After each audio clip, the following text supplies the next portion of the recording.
지난 시간에는 우리가 성자 예수님이 성령으로 잉태하사 동정녀 마리아에게 나시고 바로 참 하나님이신 그분께서 참 사람으로 태어나신 성자 하나님의 성육신에 관해서 우리가 살펴보았습니다. 그래서 이 인류 역사 속에서 우리 예수님의 성육신의 방식, 즉 참된 하나님이시자 참된 사람의 이 모습을 가지고 태어나신 이 전무후무한 독특한 출생의 모양, 그것을 우리가 신앙 고백을 했다고 한다면 바로 오늘은 우리 주님이 이 땅에서 죽으시는 방식 또한 출생의 독특성처럼 이 죽으시는 이 방식 또한 특별하고 독특한 주님의 이 죽음에 대해서 오늘 살펴보고자 합니다. 이제 오늘 우리가 살펴볼 것은 사도신경 가운데의 성자 하나님에 관해서 이제 세 번째의 이 고백, 바로 본디오 빌라도에게 고난을 받아서 십자가에 못 박혀 죽으시고 바로 주님의 고난과 주님의 죽으심에 관해서 오늘 우리가 살펴보고자 합니다. 여러분, 사도신경에는 두 사람의 이름이 등장합니다. 그 두 사람이 누구죠? 바로 우리 주님을 이 땅에 생명을 주신, 생명을 낳게 하신 육신의 어머니 마리아의 이름이 등장하고, 또 한 사람은 누구죠? 육신의 생명을 종식시킨, 우리 주님을 죽게 한 그 사형 판결을 내린 본디오 빌라도가 등장을 합니다. 그래서 오늘은 우리가 이 본디오 빌라도에게 고난을 받았음이 무엇인지를 먼저 살피고, 그리고 그 다음에 십자가의 죽으심에 대하여서 두 번째로 살펴보도록 그렇게 하겠습니다. 여러분, 예수님께서 이제 사형 선고를 받은 이 본디오 빌라도라는 이 사람은 로마 제국의 티베루스 황제의 재위 기간 가운데에 황제로부터 로마에서 이제 이 시리아 총독으로 본임을 받은 총독이에요. 그래서 로마 역사 가운데서도 AD 26년부터 36년까지 10년간 이 시리아 총독으로 부임한 사람이에요. 그래서 이 시리아의 이 통치 영역 안에, 바로 이 시리아 영역 안에 이 유다가 있는 거예요. 예루살렘이 있는 거예요. 그래서 이 예루살렘도 이 시리아 총독의 이 통치 관할 속에 있었기 때문에 바로 우리 주님도 이 빌라도의 재판을 받았음을, 그것을 여기서 보여주고 있습니다. 그래서 이 사람은 일찍 군인 출신이에요. 군인 출신이고, 이 빌라도가 유대 지방을 10년 동안 어떻게 통치했는지를 역사 속에서 쭉 기록이 있습니다. 그 기록에 보면은 이 사람이 로마의 군인답게 아주 무자비하고 아주 잔인하게 유대인들을 다룹니다. 그래서 많은 이 폭동과 충돌이, 이 빌라도와 유대인 사이에 이 충돌이 많이 일어났습니다. 그래서 심지어 하나님의 성전에 있는 이 하나님 백성들이 헌금을, 이 성전에 세를 바쳤지 않습니까? 그것마저도 약탈을 해가지고 이 로마의 이 수로공사, 이 상하수도 수도공사를 이 성전에 이 헌금을 약탈해가지고 할 정도로 아주 여호와의 신앙을 무시하고 이스라엘 백성들을 박해하였던 그런 인물이 이 빌라도인 것을 볼 수 있습니다. 그래서 이 빌라도는 신화 속의 인물이나 전설 속의 인물이 아니라 역사 속의 팩트로서 AD 26년부터 36년까지 10년 동안 로마 황제를 대신한 로마 총독이었다는 것이 명백하게 기록되어 있다는 것을 볼 수 있습니다. 여러분, 우리가 먼저 본디오 빌라도에게 고난을 받으셨다는 이 부분을 우리가 시작을 하면서 우리가 오해하는 것은 예수님의 고난이 마치 우리가 부활절을 맞이하기 전에 이 한 주간, 이 고난주간을 보내면서 주님의 고난이 마치 그 한 주간의 고난인 것처럼 생각하나, 안 그러면 이 부활절을 맞이하기 전에 40일 동안, 그죠? 40일 동안 사순절을 보내지 않습니까? 그 사순절 동안 주님이 고난당하셨다고 생각해서는 안 된다는 거예요. 여러분, 천상에서 하나님 아버지와 영원전부터 그 영광을 누리시던 우리 주님께서 바로 이 땅에 사람으로 태어나는 그 순간이 바로 주님의 고난의 출발이라는 것을, 이것을 우리는 이해됩니다. 그래서 그분이 이 지상에서 짐승의 구유에 태어나셨고, 그리고 그분이 머리 둘 곳이 없는, 평생을 홈리서, 머리 둘 곳이 없는, 집이 없는 그런 삶을 사셨고, 그분이 또 얼마나 가난하셨으면 태어나자마자 이 자녀가 태어나면은 이 정결 예식으로서 번제를 양을 드리도록 되어 있습니다. 율법에는. 그래 너무 가난한 사람들에게는 양을 드릴 만한 이 재물이 없는 사람에게는 비둘기를 하나님께 번제로 드리도록 그렇게 하셨습니다.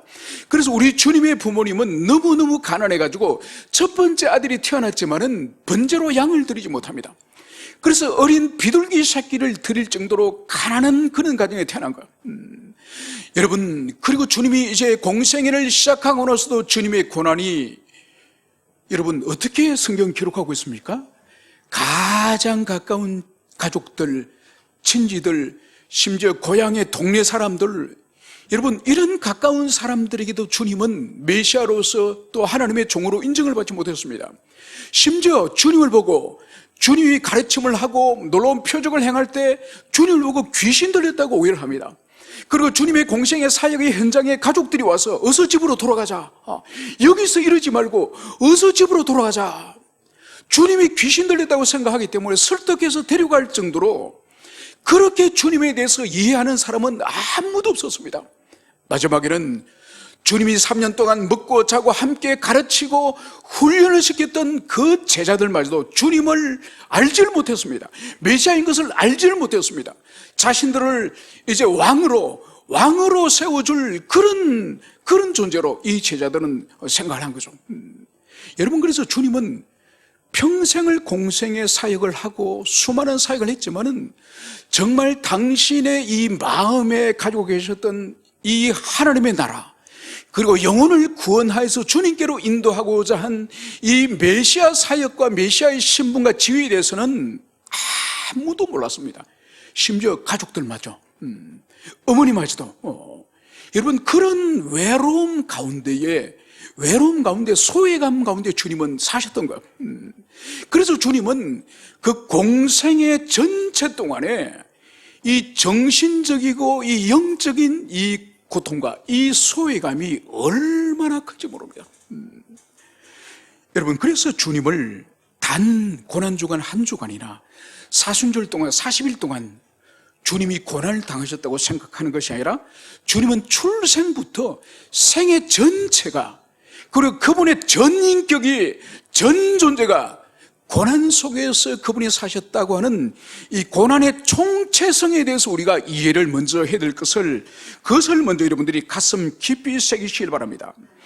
그러면 우리가 이 사도신경에는 본디오 빌라도에게 고난을 받아서, 오늘 이 본문, 이 고난의 주체, 고난을 준 주체, 이 주체를 본디오 빌라도, 로마에서 보낸 이 총독 본디오 빌라도에게 고난을 모두 받은 것처럼 이 사도신경은 그렇게 신앙 고백하도록 우리에게 가르치고 있다는 것이죠. 그런데 우리가 복음서를 우리가 읽어본 사람으로서 곰곰이 생각해 보면은, 아니, 본디오 빌라도가 우리 주님이 채찍을 맞으실 때에 본디오 빌라도가 채찍을 때렸단 말인가?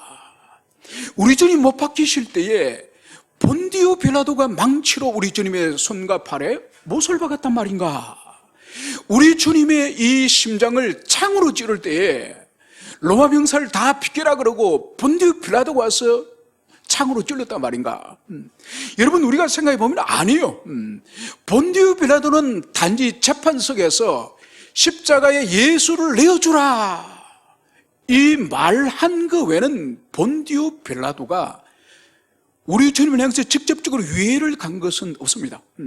오히려 제사장의 종들이 주님을 포송줄로 묶고, 그리고 주님의 뺨을 때리고 침을 뱉고, 그리고 갈대 몽둥이로 주님의 머리를 폭력을 가하고, 여러분, 그것은 다 종들이 하였고 또 로마 병사들이 채찍을 때리고 얼굴 가리고 선지자 노릇을 시켰던 것은 다 그들이 하였지, 본디오 빌라도가 직접적으로 고통을 주었거나 직접으로 박해를 가한 것은 없습니다.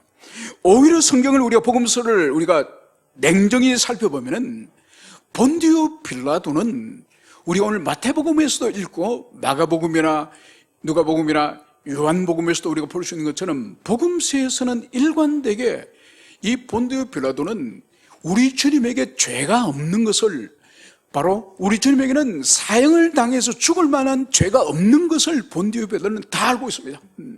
그래서 오늘 마태복음 27장 18절에서도 이렇게 말씀하는 거죠. 이는 그가 그들의 시기로 예수를 넘겨준 줄 알미더라. 여러분, 여기서 그가 그들의 시기, 여기서 그는 본디오 빌라도를 말한 거죠. 빌라도는 이 유대인의 종교 지도자들, 이들이 예수님을 시기를 해서, 시기 질투를 해서 바로 이 재판에서 지금 사형을 선고해 주도록 이것을 이 빌라도가 다 알았다고 마태는 그것을 기록하고 있는 거예요. 여러분, 이 총독은 부임을 하면은 제일 중요한 것이 뭔가 하니까 민심을 정확히 파악을 해가지고 이 자기가 이 통치하는 지역에서 밀란이나 반란이 일어나는 것을 막는 일이 총독은 제일 중요한 거예요. 왜냐하면 통치를 잘못해가지고 자기 통치 지역에서 밀란이 일어나고 반란이 일어나게 되면은 이것을 수습을 못하면 황제에게 이 총독은 잘립니다. 잘릴 뿐만 죽임을 당합니다. 그래서 이 총독이 부임을 하면은 항상 이 백성들 사이에 끈앞풀들을 자기의 정보원들을 심어두는 거죠. 그래서 지금 이 이스라엘 백성들, 이들에게 도대체 무슨 일이 일어나고 있는지 총독이 가서 물을 수는 없지 않습니까? 그런데 그들에게, 로마 당국에게 매수된 그런 정보원들이 전국에 다 깔려있는 거죠. 그러면 이미 이 빌라도는 예수님의 공생의 사역의 출발부터, 그리고 그 전에 세례 요한의 사역부터, 그리고 수많은 사람들을 치료하고 죽은 자를 살리고 귀신을 쫓는 이 모든 표적의 사건, 오병이어의 이 놀라운 사건, 여러분, 이것을 이 빌라도는 자신의 정보를 통해서 낱낱이 듣고 있었을 겁니다. 정보를 파악을 하고 있는 거죠. 또 거기에 대해서 이 유대교 종교 지도자들이 예수를 시기하고 질투해서 죽이려고 이 종교 지도자들이 혈안이 되어 있다는 것을 이 빌라도는 다 파악을 하고 있는 거예요. 그래서 이 예수를 끌고 와서 바로 이 사람은 자칭 유대인의 왕이라고 했습니다. 여러분, 종교 지도자들이 주님을 끌고 와서 고소를 하는 것은 종교적인 목적이 아니에요. 바로 로마 당국을 향해서 이 사람은 분명히 로마 당국이 헤롯을 왕으로 세웠고, 그리고 총독으로 당신 빌라도를 세웠는데 이 인간이 지가 왕이랍니다. 그래서 우리 주님을 정치범으로, 정치적 소유죄로, 반역 반란죄로 고소한 거예요. 여러분, 그렇기 때문에 이것은 종교 문제가 아니기 때문에, 종교 문제라고 한다면은 데리고 가라, 종교 문제는 너희들이 재판해라, 이렇게 하지만은 지금 이 고소의 이 제목이 정치적 문제, 로마 당국에 대한 반역의 문제, 황제가 이미 왕과 총독을 임명했는데 자기가 새로운 왕이라면 이건 반역이죠. 이것을 빌라도는 다 파악을 다 하고 있는 거예요. 이건 분명히 시기다, 질투다. 그래서 이 사람을 죽이려고 하는 음모다. 여러분, 엄밀히 말해서 이 종교 지도자들은 오늘날로 치면은 이 사람들이 무슨 죄를 짓고 있죠? 무고죄, 무고. 여러분, 무고죄의 의미가 뭔가요? 어떤 죄를 짓지 않는데 죄를 지었다고 뒤집어 씌우는 것이 무고죄죠, 그죠? 오히려 이 종교 지도자들이 지금 무고죄를 저지르고 있는 겁니다. 그래서 오늘 빌라도는 누가복음 23장 15절 22절에 두 번씩이나 빌라도는 이렇게 말을 하고 있습니다. 예수님에게 죽을 죄를 발견하지 못했으니 때려서 놓겠다. 여러분, 두 번씩이나 이 빌라도는 내가 아무리 살펴봐도, 아무리 관찰해도 이 예수에게는 죽일 만한 죄를 내가 발견하지 못했다. 그래, 너희들이 죽여달라고 그렇게 간청을 하니 내가 때려서 놔주겠다. 때려서 놓겠다. 여러분, 마태복음 27장 19절에 가면은 빌라도에게 아내가 사람을 보내서 이런 말까지 합니다. 저 옳은 사람에게 아무 상관도 하지 마소서. 여러분, 빌라도의 아내는 우리 주님을 향해서 옳은 사람, 의로운 사람을 말하는 거. 그러니까 역사 속에 전설에 의하면은, 이 전성에 의하면은 이 빌라도의 아내는 이미 그리스도인이라고 알려져 있습니다. 그리고 실제로 초대 교회, 이집트 콥트 교회, 거기에서는 이 빌라도의 아내가 성자의 반열에 있습니다. 이미 성자의 반열에. 그 정도로 이 빌라도의 아내는 주님을 지극히 따르고 지극히 사랑한 사람이라는 것을 볼 수 있는 거죠. 그래서 주님이 재판에 회부됐다는 소식을 듣고 사람을 보내서, 여보, 절대로 그분은 손대지 마시오. 그분은 의로운 분입니다. 그래서 지난밤에 그분 때문에 내가 악몽을 꾸었습니다. 손대지 마십시오. 이 말을 남편에게 할 정도로 이 아내는 우리 주님을 보호하려고 하였고, 또 여기에 대해서 이 빌라도 또한 오늘 우리가 마태복음에서 읽었던 것처럼 왜 너희들이 이 예수를 죽이려고 하느냐, 나는 그가 죽일 이유를 발견하지 못했다. 그러면서 하도 이들이 소리를 지르니까 어떡합니까? 이 예수의 죽음은 나에게 책임이 없다, 너희들이 당해라, 이러면서 물을 떠와서 손을 씻지 않습니까? 이 손을 씻는다는 것은 책임이 없음을 상징적으로 보여주는 거죠. 그렇게 이렇게 손을 씻으니 유대인들이 어떡합니까? 이 예수의 피를 우리와 우리 자손에게 돌리소서, 이 무시무시한 말을 하는 거예요. 이 자신과 자신들의 자손들에게 피를 돌린다는 것이, 이것이 얼마나 무서운 재앙의 말씀인지 그들 자기 입으로 그것을 말하는 거죠. 그래서 이 유대인들은 그 후 2000년 동안 계속적으로 세계 어디를 가든지 바로 예수의 피, 그들과 그들의 자손들에게 돌리라고 하는 그 말씀이 역사 속에서 그대로 이루어지는 거죠. 여러분, 그래서 우리가 이 빌라도가 우리 주님에게 고난을 당했다는 이것은 우리가 상식적으로 복음서를 읽을 때는 도무지 용납이 되지 않는 것이죠. 오히려 사도신경을 이렇게 바꾸는 것이 더 합리적이지 않을까요? 제사장과 바리새인들과 서기관들에게 고난을 당하사. 여러분, 이것이 더 합리적이죠. 복음서에 근거할 때에.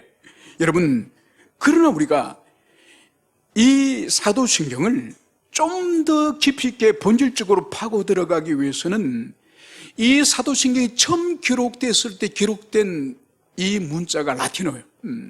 이 라틴어 이 사도신경을 관찰을 해보면은 우리 지금 번역하고 있는 본디오 빌라도에게 고난을 당하사, 이 번역이 좀 불완전한 번역이에요. 왜냐하면 이 라틴어의 이 슈버라고 하는 이 단어는 어떤 아래라는 뜻이에요. 그러니까 본디오 빌라도에게라기보다는 본디오 빌라도 아래, 본디오 빌라도 통치 아래, 본디오 빌라도의 치세에, 이런 의미를 가지고 있는 거예요. 마치 우리가 대화를 하다 보면은 일제시대 때 우리가 이런 일을 당했어, 일제시대 때 우리가 이런 일을 당했거든. 이 의미는 뭔가요? 일제라고 하는 우리 민족을 다스렸던 그 통치시대, 그 36년 동안에 우리가 이런 일을 당했다, 그런 의미지 않습니까? 그처럼 본디오 빌라도에게가 아니라, 이거 에게라고 하는 것은 그 사람, 본디오 빌라도의 인격체, 그 사람을 지칭하는 것처럼 느껴지지 않습니까? 그것이 아니라 본디오 빌라도의 통치하에, 본디오 빌라도의 치세에, 이것이 원래의 이 사도신경의 의미인 것이죠. 여러분, 그렇다고 한다면 여기서 우리가 볼 수 있는 것이 뭔가 하니까, 이 사도신경 안에 본디오 빌라도에게 고난을 받아서, 이것은 인간 본디오 빌라도에게 주님이 직접적인 그런 고통을, 고난을 당했다는 의미를 말하려고 하는 것이 아니에요. 이것은 뭐냐? 바로 우리 주님은 전설 속에서, 신화 속에서 믿거나 말거나 그런 고난을 당하신 것이 아니라 실제적으로 역사 속에서 로마의 황제가 보낸 빌라도라는 그 인물이 다스렸던 그 치세하에, 그 통치하에서 역사적 사건으로서 우리 주님이 고난을 당하셨다, 이런 의미예요. 그래서 우리가 사도신경을 암송을 하고 읽을 때마다 본디오 빌라도에게 고난을 받아서 이 부분에 가서는 지금까지 혹시 여러분들이 본디오 빌라도를 미워하거나 그 사람에 대한 비난과 그 사람에 대한 정죄의식을 가졌다고 한다면은 여러분, 이것은 사도신경 안에서의 본디오 빌라도는 잘못이라는 거예요. 물론 여러분, 본디오 빌라도는 로마의 황제가 보낸 총독이에요. 그 사람은 자기의 양심과 로마의 법에 의해서 재판해야 될 의무가 있습니다. 그렇기 때문에 많은 군중들이 우리 주님을 향해서 십자가에 못 박아라 이렇게 소리를 쳤지 않습니까? 여러분, 그게 총독은 흔들리면 원래는 로마법에 의해서 흔들리면 안 되는 거예요. 총독은 로마의 법을 따라서 양심을 따라서 재판을 해야지. 여러분, 복음서에는 저들의 소리가, 그러니까 이 군중들의 소리가 이겼다, 이 말씀을 기록하면서 이 총독이 내어주는 거예요. 그리고 이 빌라도가 이 주님을 내어주지 않으려고 계속 이 군중들의 소리를 외면하니 마지막에 어떤 말을 군중들이 합니까? 요한복음에서는 예수를 놓아주면, 예수를 풀어주면은 당신은 로마 황제의 충신이 아니다, 이런 말 하는 거예요. 여러분, 실제로 분봉왕이라든지 이 지역에 파견된 총독들이 정치를 잘못할 때에 거기 있는 귀족들이나 그 지역의 주민들이 황제에게 상소를 올려가지고 잘리는, 탄핵을 당하는 일이 실제로 로마 시대에 있었습니다. 빌라도는 그 말을 듣는 순간 속이 뜨끔한 거예요. 그러니까 자기가 만약 이 자리에서 예수를 풀어주면은 반드시 이 사람들이 가만히 있지 않을 것 같은 거예요. 두려움이 확 임한 거죠. 그래서 이 말을 듣고 나서 예수님을 못 박도록 하고 손에 이제 물에 손을 씻게 되는 거죠. 여러분, 그렇기 때문에 이 빌라도는 잘못했습니다.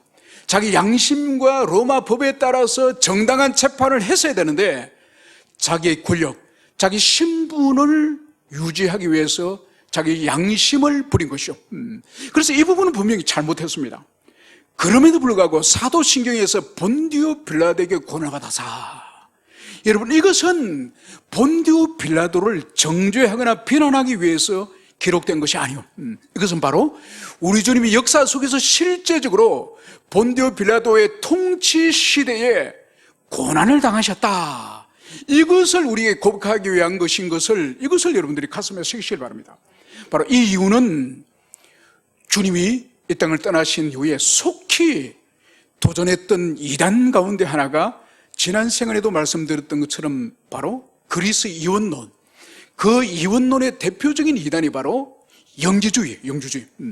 그래서 영혼은 선한 것이고 육체는 부정한 것이기 때문에 예수님은 이 땅에 육체를 절대로 입고 오지 않으셨다, 단지 육체인 것처럼 환영이 보였을 뿐이다. 그래서 이것이 도케티즘, 환영주의 불리지 않습니까? 이 이단이 벌써 그 시대에 창궐하였기 때문에 예수님이 이 땅에 사람 오지 않으셨고 죽으신 것도 죽으신 것이 아니고 부활도 부활이 아니고, 여러분, 이러면 기독교는 다 무너지는 거예요. 주님이 사람으로 직접 태어나셨고 직접 그분이 육체의 고난을 당하셨고 그리고 그 육체를 십자가에 못 박으셨고 그리고 육체가 장사지냄 받으셨고 그 육체가 다시 부활하셨고 그 육체를 입고 하늘로 올라가셨다고 하는 육체를 배제하고는 우리의 구원이 불가능하다니까요. 그래서 예수님께서 분명히 말씀이 육신이 되어 이 땅에 오셨다. 요한은 그의 요한복음에서 주님의 육체적인 성육신과 부활과 성천을 그렇게 강조하는 거예요. 그래서 여기서 이 빌라도에게 고난을 받았다고 하는 이것은 반드시 주님은 역사 속에서 고난을 빌라도 치하에서 확실히 받으셨다, 이것을 고백하기 위한 것임을, 이것을 여러분들이 가슴에 새기시길 바랍니다. 이어서 우리가 살펴볼 것은 우리 주님께서 십자가에 못 박혀 죽으시고 바로 주님의 죽으심의 방법, 주님이 이 땅에서 죽임을 당하시는 방법에 대해서 이것을 우리가 살펴보도록 하겠습니다. 바로 주님의 출생과 잉태의 방식이 성령으로 잉태하시고 동정녀 마리아에게 태어나신 인류 역사 속의 전 전무후무한 독특한 방식으로 태어나셨던 것처럼 바로 우리 주님의 죽으심의 방법, 이 땅에서 생명을 이루시는 죽음의 방식 또한 인류 역사 가운데 전무후무한 바로 십자가에서 죽으시는 이 방식에 대해서 우리가 살펴보도록 하겠습니다. 여러분, 주님의 생애 가운데서는 주님은 여러 번 죽을 고비를 넘기셨죠. 여러분, 태어나자마자 헤롯 왕이 어떻게 했습니까? 이 베들레헴 주변에 있는 2살 미만의 모든 어린아이를 다 죽이라고 명령하지 않았습니까? 그래서 집단 유아 학살이 이 베들레헴에 일어났습니다. 그때에 하나님의 천사가 이 주님의 이 부모들에게 어떻게 했습니까? 빨리 이집트로 도망가라. 그래서 이집트로 속히 도망가서 이 헤롯 왕이 죽을 때까지 이집트에 피해 있었지 않습니까? 그때 만약 주님이 이집트로 도망가지 않았으면 거기서 붙잡혀서 학살당할 수도 있습니다. 두 번째로, 주님이 공생의 사역을 시작할 때 광야에서 이제 시험을 받으시고 우리 주님이 제일 먼저 어디로 찾아가십니까? 고향 동네로 찾아갑니다. 나사렛 고향 동네로 가서 안식일날 회당에 나가셔서 주님께서 말씀을 가르치고 말씀을 전하는 사건이 기록되어 있습니다. 여러분, 그때 주님께서 이사야 말씀을 읽으세요.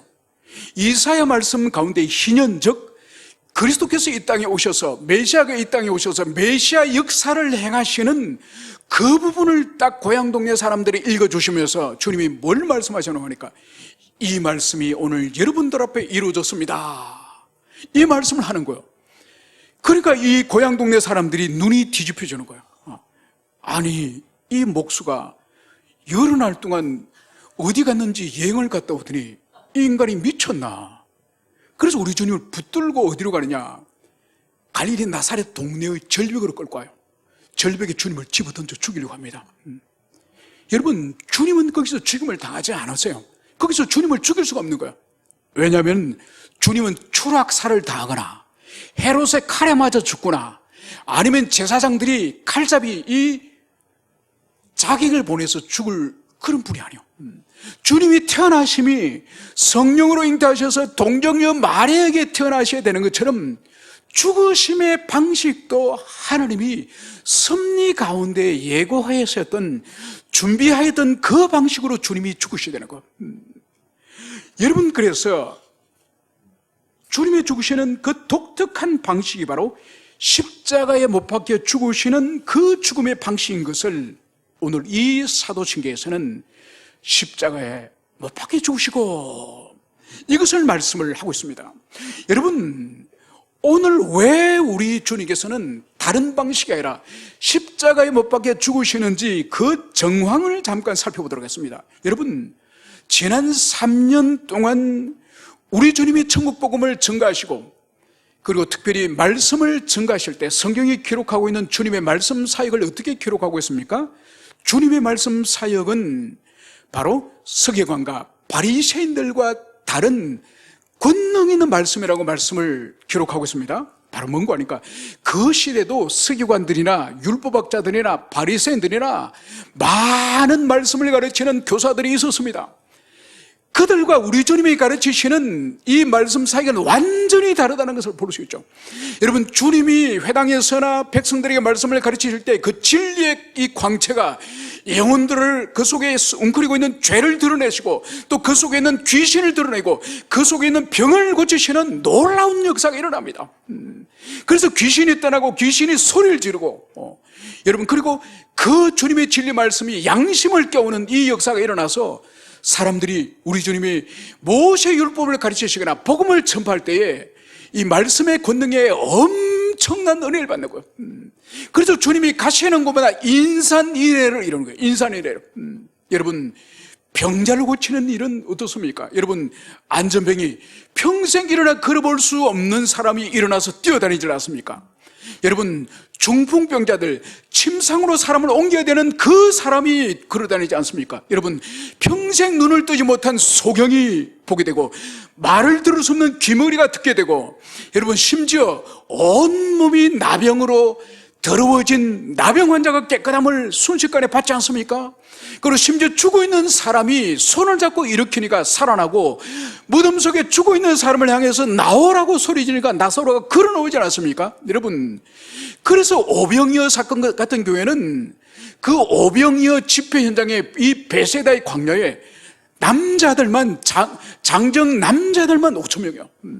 여러분, 그럼 어린아이들과 여자까지 합치면 몇만 명이, 여러분, 2000년 전에 주님의 집회에 몇만 명이 참여한 거예요. 여러분, 팔레스타인 땅은 우리나라 경상도밖에 되지 않습니다. 그 경상도밖에 되지 않는 사이즈의 땅에 수만 명의 사람이 우리 주님의 집회 한 번에 모인다고 생각하면 여러분 어떻겠습니까? 그 당시에 제사장이라든지 바리새인 서기관들은 얼마나 놀랍겠습니까? 여러분, 그들은 지금까지 종교의 헤게모니를 그들이 쥐고 있었습니다. 제사를 통해서, 율법을 가르침을 통해서 모든 종교적인 리더십은 이 제사장과 바리새인과 서기관들이 쥐고 있었는데, 이제는 백성들의 관심은 그들이 안 해요. 제사가 안 해요. 우리 예수님을 만나면 진리를 깨닫고, 그리고 모든 병과 질병과 이 귀신의 역사들을 주님을 만나면 다 해결이 되기 때문에 이제는 제사장과 서기관과 바리새인들에겐 관심이 없는 거예요. 그러니까 이들이 어떻게 됩니까? 종교적 헤게모니를, 우리가 종교적 헤게모니를 잃어버렸다, 저 예수가 우리의 모든 헤게모니를 뺏어갔다. 여러분, 그래서 이들은 반드시 예수를 죽여야 되는 거예요.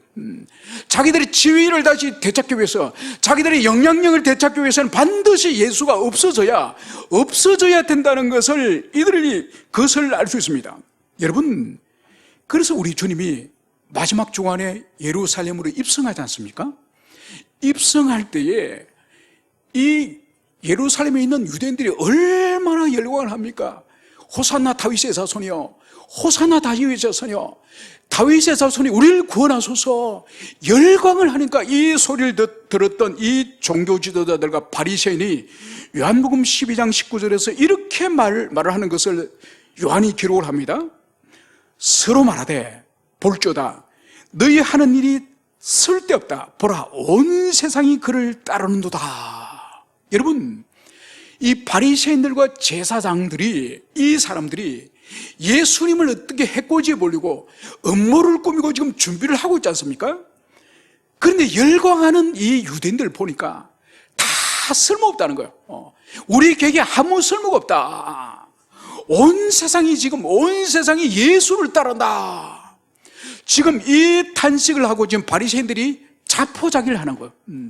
그 정도로 온 백성들의 마음이 우리 주님께 모두 돌아갔다는 것을 볼 수 있는 거죠. 그래서 주님의 이 인기와 이 지지가 하늘을 찌를 듯 하면 할수록 이 바리새인과 제사장들은 더 주님을 반드시 제거해야 되겠다는 이 필요성이 더욱더 간절하였음을 볼 수 있습니다. 여러분, 그래서 이들이 고민합니다. 그러면 예수를 제거하기는 제거해야 될 텐데 어떤 방식으로 예수를 죽일 것인가? 이들이 고민하고 그들의 머리에 짜낸 지혜가 뭐냐? 로마의 권력을 빌리자. 그리고 로마 제국이 가지고 있는 십자가 처형의 방식을 사용해서 예수를 죽이자. 여기는 두 가지 목적이 그들에게 있는 거죠. 첫 번째는 예수를 유대교 지도자들이 직접 죽이면 예수를 향한 지지와 인기를 안고 있는 이 수많은 이 군중들, 이 사람들이 만약 제사장과 서기관 바리새인들이 만약 예수님을 죽이면 어떡하겠습니까? 그들이 폭동을 일으켜서 종교 지도자들을 공격하겠죠. 이걸 이들이 아는 거예요. 그래서 자신들이 직접 죽이기보다는 로마의 칼을 빌려서, 로마의 권력을 빌려서 예수님을 죽여가는 거죠. 그래서 분노가 일어나더라도 로마 제국을 향해서 분노를 일으키고 밀란이 일어나도록 로마 제국을 향해서 일으키도록 이들이 교묘한 방식으로 로마의 칼, 바로 로마의 십자가의 형으로 주님을 죽이려고 하는 거죠. 두 번째, 바로 이들이 십자가에서 주님을 죽이게 하는 목적은, 십자가는 나무예요. 나무 십자가요. 그래서 신명기 21장 23절에서는 이들이 이미 알고 있는 하나님의 말씀, 나무에 달려 죽는, 나무 위에서 죽는 자는 하나님께 저주를 받은 자라.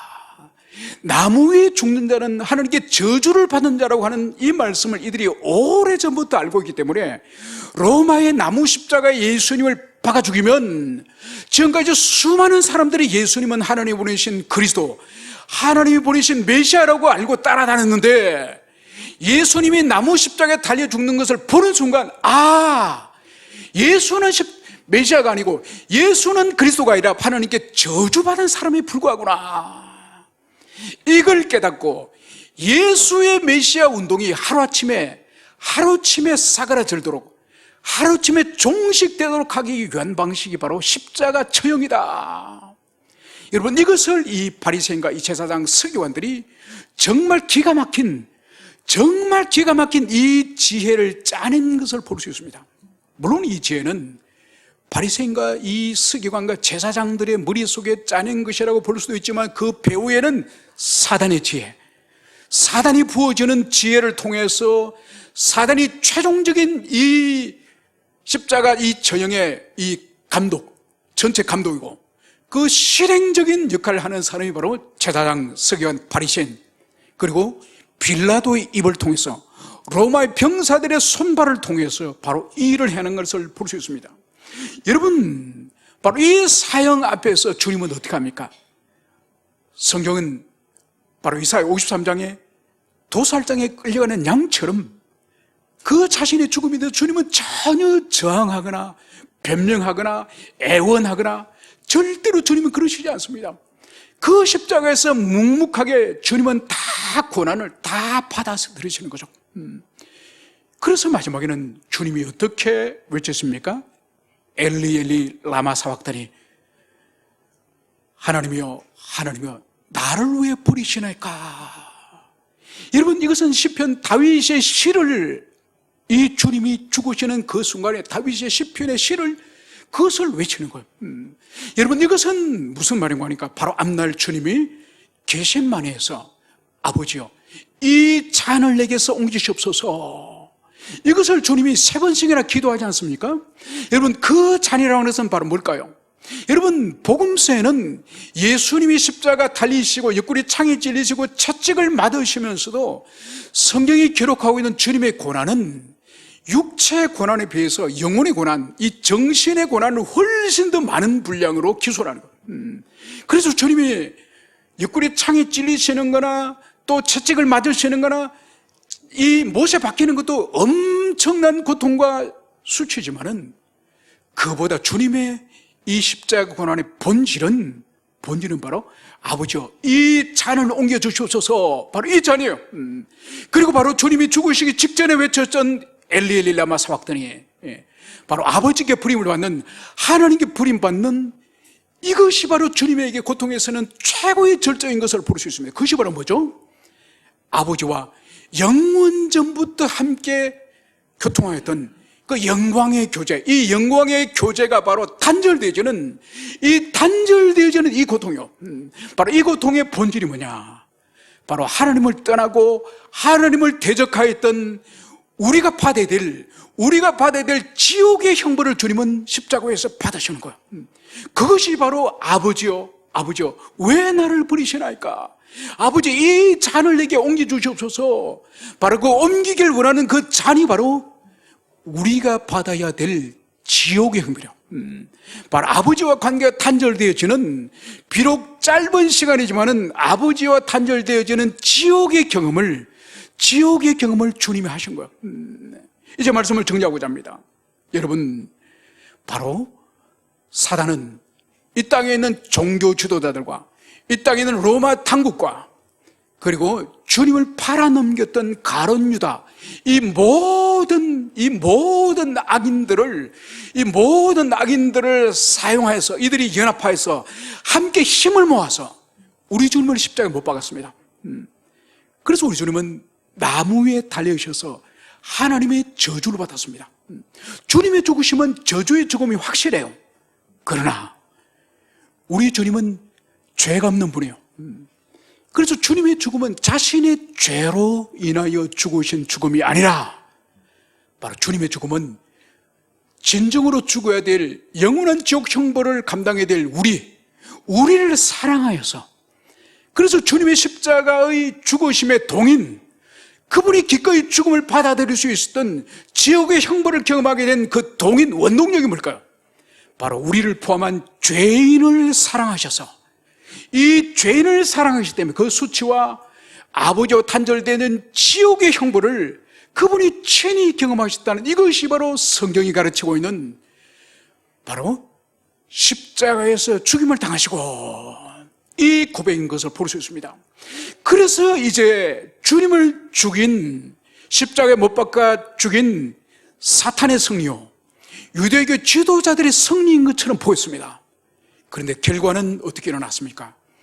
그 모든 악한 세력들의 간교와 지혜를 바로 하나님이 사용하여서 바로 주님이 저주를 받게 하시고, 주님이 죽게 하셨고, 주님이 하나님의 어린 양으로 피 흘림을 당해 하셨고, 바로 이를 통해서 우리가 당해야 될 그 저주를 주님이 받으심으로 우리 주님은 대속 사역을 완성하신 것을 볼 수 있습니다. 여러분, 이것이 하나님의 무한한 지혜요, 악인의 음모와 악인의 그 간교와 악인의 모든 손길을 사용하셔서 궁극적으로 이루시는 건 뭐죠? 궁극적으로 주님이 이루시는 것은 하나님의 대속사역, 그리스도의 대속사역, 바로 이 세상을 구원하시는 사역을 바로 악인들의 모든 음모를 사용하여서 대속사역을 이루는 것을 볼 수 있습니다. 여러분, 20세기 인류가 만든 가장 위대한 훌륭한 약 중에 하나가 아스피린이에요. 아스피린. 이런 아스피린은 그 속에 수십 가지 화학 성분이 있습니다. 여러분, 이 아스피린 속에 있는 수십 가지 화학 성분을 한 가지 빼가, 그죠? 이것이 화합물이 돼서, 이 화합물이 돼서 아스피린이 됐지 않습니까?